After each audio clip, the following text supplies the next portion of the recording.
Sheryl Swoopes is back in the headlines again. And no, it's not because she found peace. It's because she's firing off another anti-Caitlin Clark monologue with the passion of someone auditioning for a telenovela. This time, the target of her sermon, a flagrant foul committed by Clark on Angel Reese during Indiana's absolute beatdown of the Chicago Sky. A 93-58 masterclass that doubled as Clark's personal highlight reel. Reese went up for a layup, Clark shut it down like a bouncer at an exclusive club, and down went Angel, thudding like Swoopes' last attempt at unbiased commentary. The refs called it flagrant. Reese got a tech for her reaction, and Sheryl, she was already scribbling her next dramatic TED Talk, titled, Caitlin Clark, America's Problem Child. I don't have an issue with the foul. I thought it was a hard foul. Yep, I thought the refs got it right. My thing with that was, like, stand in it. It all went down in what was supposed to be another fun rivalry game between Indiana and Chicago. Except this time Caitlin Clark decided she was done playing nice. With Reese driving to the rim, Clark stepped up, made contact, and wrapped her up like leftover lasagna. The result?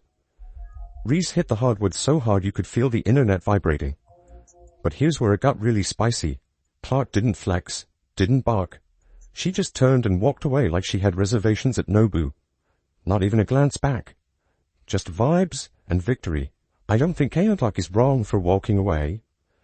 But I also have no issue saying she shouldn't have, with someone saying she shouldn't have, because if you fly ball, you know that, like, sometimes, like, if you're going to go and intentionally foul somebody, and you know it, they could react, you deal with it.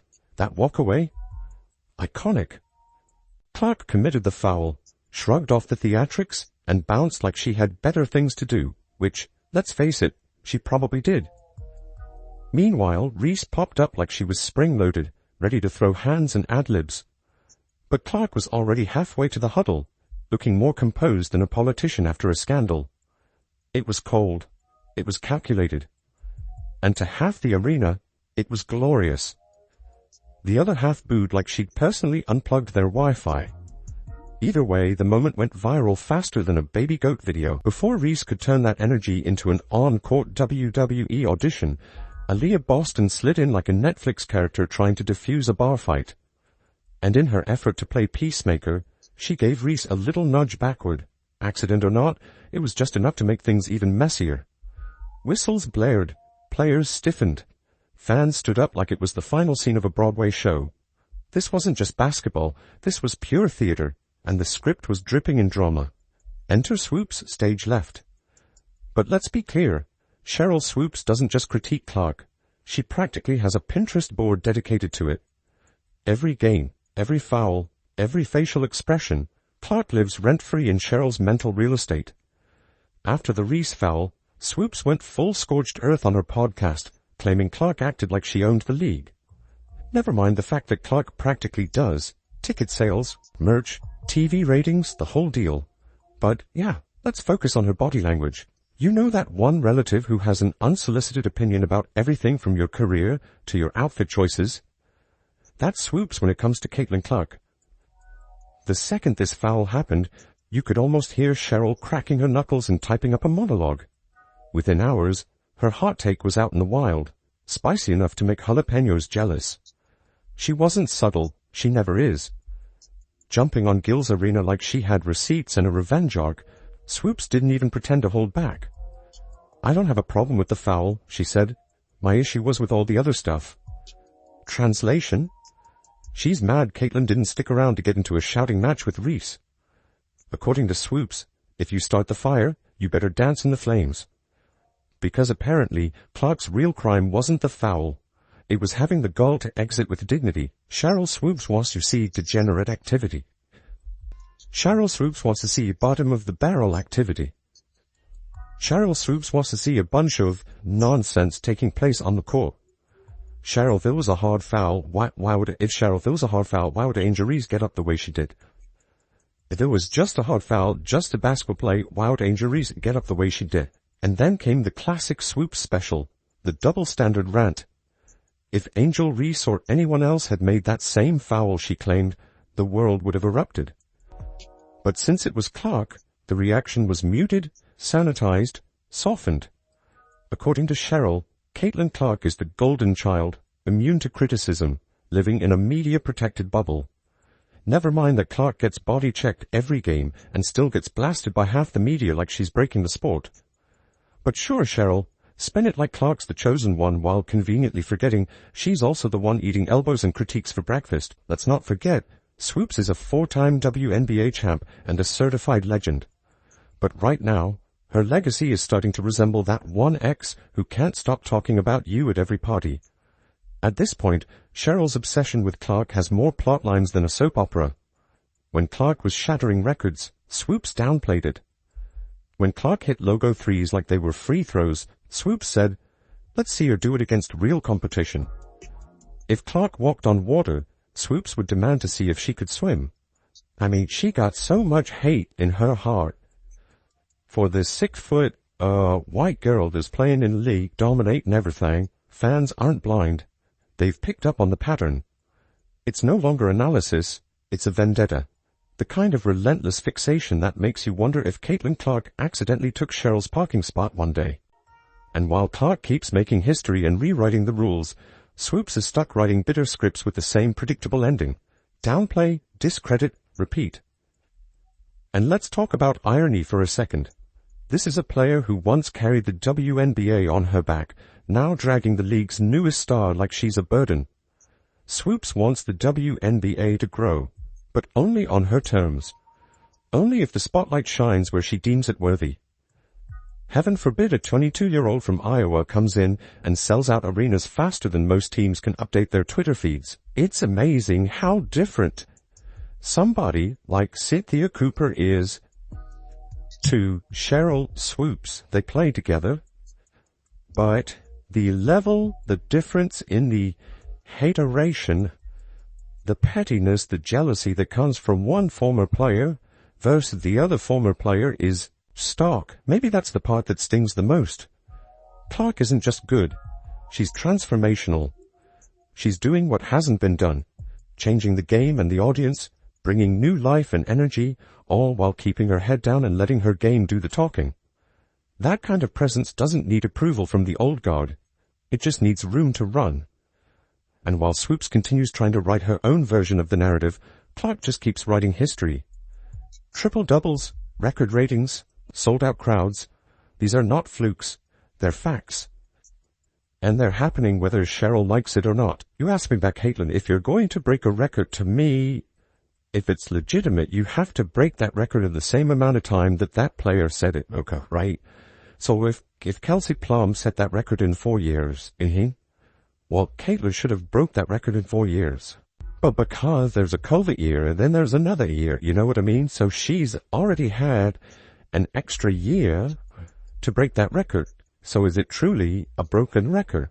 So if Swoopes wants to keep delivering monologues about what Clark should be doing, let her. The rest of us will be watching Caitlin Clark become the face of the league in real time. The scoreboard doesn't lie, and neither does the future. It's already arrived, and it's wearing number 22. Let's talk about Caitlin Clark's superstar gravitational pull, because it's the megawatt elephant in the arena. This game, oh yes, that game, was the rematch, and it did not disappoint. It was less a WNBA game and more a full-blown cultural event. The Fever Sky Showdown shattered local viewership records. Secondary ticket prices soared to the kind of numbers usually reserved for Taylor Swift concerts. We're talking StubHub madness. And why? Because 17,000 fans packed the arena like it was the finals, and several million more tuned in from their living rooms, basements, bars, and probably dentist offices. And all this for a regular season game. In May, the woman could play a pickup game on a driveway in flip-flops, and there'd still be a drone, a film crew, and at least 5,000 people in camping chairs chanting her name. The Caitlin Clark effect is realer than ever. A single foul from her launch's talking head segments splits Twitter in half and sends Hall of Famers into podcast-producing overdrive. And not just any kind. We're talking about the kind of magnetic stardom usually reserved for the LeBron and Steph tier. She's not just playing basketball, she's creating culture. And yet, here comes Sheryl Swoopes, treating it like Clark's success is a personal insult. Instead of seeing a rising tide lifting all boats, she's acting like Caitlin's dragging hers ashore to retire it. It's the old, who invited this new kid to my party? Energy, and it's as transparent as it is exhausting. Let's break it down. On one end, you've got Caitlin selling out arenas, dominating stat sheets, inspiring the next generation, and rewriting WNBA popularity metrics. On the other, you've got Swoopes with her finger permanently on the critique button, dissecting every movement Clark makes like she's auditioning for CSI Hardwood. Honestly, if we're being fair, Sheryl Swoopes has devoted so much time to monitoring Clark's career, she might qualify as her unofficial biographer at this point. And how's Caitlin handling all this chaos? Like a seasoned vet playing chess while everyone else is arguing over checker pieces. After the game, she sat next to Aaliyah Boston at the presser, cool and collected, brushing off the drum like lint on a blazer.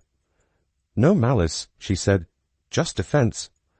It was the verbal equivalent of, move along, folks. She even admitted she didn't think it deserved a flagrant upgrade, proving once again that she's somehow more mature than half the adults currently making hot takes about her every breath.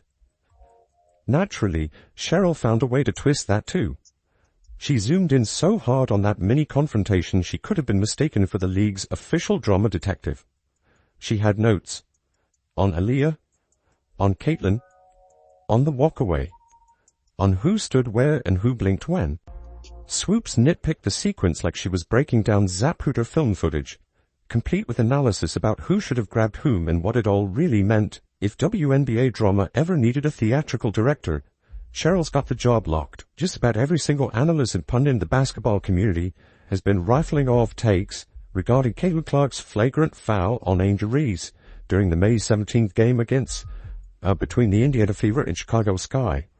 Not only was the foul itself noteworthy, it really wasn't. I mean, there's people out there trying to claim some kind of a random different angle showed up. And I've watched that over and over again. The original angle and then this new angle. I'm not entirely sure this new angle I'm seeing is not but the real show, that was in the stands. Indianapolis turned out like it was Super Bowl Sunday. You had Fever diehards, Iowa transplants, and families dressed in head-to-toe Clark gear like it was Halloween for hoop fans. And they didn't come to sip tea. They came to see fireworks. The roar after every Clark three, the gasp after the foul, the eruption after the skirmish. It was electric, not chaotic, not toxic, just pure, unfiltered basketball energy. The league could bottle that and sell it for $19.99, and you better believe they'll be back.